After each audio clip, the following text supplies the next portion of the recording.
जा रहे हैं बच्चे को रे डायग्राम ऑफ मिरर की, मिरर में किस प्रकार से रे डायग्राम बनता है।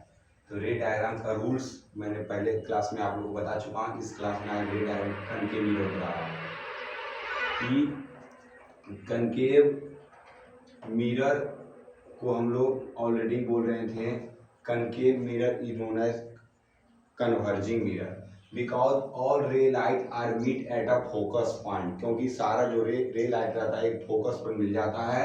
The measurement of distance in known as pole, जब भी कोई वस्तु का ऑब्जेक्ट का डिस्टेंस मेजरमेंट करेंगे तो पोल से या अदरवाइज इमेज का डिस्टेंस मेजर करें या अदरवाइज ऑब्जेक्ट का डिस्टेंस मेजर करें, दोनों को डिस्टेंस मेजरमेंट किया जाता है पोल से।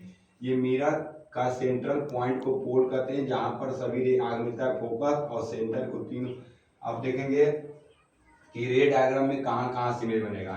इसमें 6 इमेज कनकेव मिरर में, लेकिन हम 12th क्लास में पढ़ेंगे तो इसमें 7 इमेज का फॉर्मेशन होगा, लेकिन हम 10 क्लास के अकॉर्डिंग 6 इमेज के में देखेंगे कि हम लोग पोल और फोकस के बीच में लेंगे, पोल और फोकस के बीच में ऑब्जेक्ट लेंगे तो ये इमेज का फॉर्मेशन बिहाइंड द मिरर बनेगा।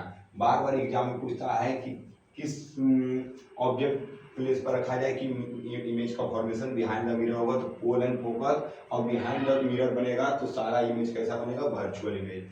फिर ऑब्जेक्ट को रखेंगे फोकस पर रखेंगे तो इमेज का फॉर्मेशन इन्फिनिटी पर होगा, और इन्फिनिटी पर ऑब्जेक्ट को रखेंगे तो इमेज का फॉर्मेशन फोकस पर होगा। तो फोकस पर ऑब्जेक्ट को जब हम रखते हैं इमेज का फॉर्मेशन इनलार्ज होता है। फिर इसके बीच में रखेंगे सेंटर ऑफ कर्वेचर और फोकस के बीच में रखेंगे, सेंटर ऑफ कर्वेचर बीच के इमेज रखेंगे तो इसका इमेज बियॉन्ड द सी बनेगा, मतलब सेंटर ऑफ कर्वेचर के पीछे बनेगा। सेंटर ऑफ कर्वेचर पर ऑब्जेक्ट को रखेंगे तो इमेज का फॉर्मेशन सेंटर ऑफ कर्वेचर पर बनेगा। सेंटर ऑफ कर्वेचर पर जब ऑब्जेक्ट को रखते हैं तो सेम साइज, एग्जाम पूछा जाता है कि किस प्लेस पर रखा जाए कि ऑब्जेक्ट का same size of image height of image is equal to image का हाइट और ऑब्जेक्ट का हाइट बराबर होगा, तो सेंटर ऑफ कर्वेचर पर हम लोग रखेंगे। उसी प्रकार हम लोग देखेंगे सेंटर ऑफ कर्वेचर के पीछे रखेंगे तो इमेज का फॉर्मेशन सेंटर ऑफ कर्वेचर के आगे बनेगा, और यहाँ पर रखेंगे इन्फिनिटी पर रखेंगे तो ये इमेज का फॉर्मेशन फोकस पर होगा। तो हम लोग इसमें जान लिए कि इसमें 5 इमेज कैसा बनेगा, रियल, और 1 इमेज बनेगा वर्चुअल।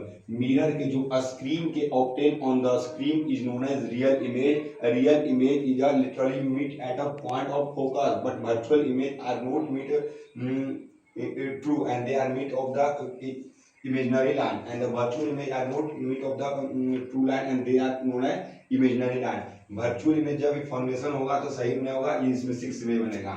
और इसमें हम साइन कन्वेंशन भी देखेंगे, तो साइन कन्वेंशन भी देखेंगे according to the incident ray direction. तो जितना भी इंसिडेंट रे के डायरेक्शन में आएगा तो उसमें हम लेंगे पॉजिटिव, क्या लेंगे, पॉजिटिव लेंगे। इंसिडेंट रे के अपोजिट डायरेक्शन में जाएगा तो निगेटिव लेंगे, क्या लेंगे, निगेटिव, या अदरवाइज ऑब्जेक्ट डिस्टेंस हो या अदरवाइज इमेज डिस्टेंस हो।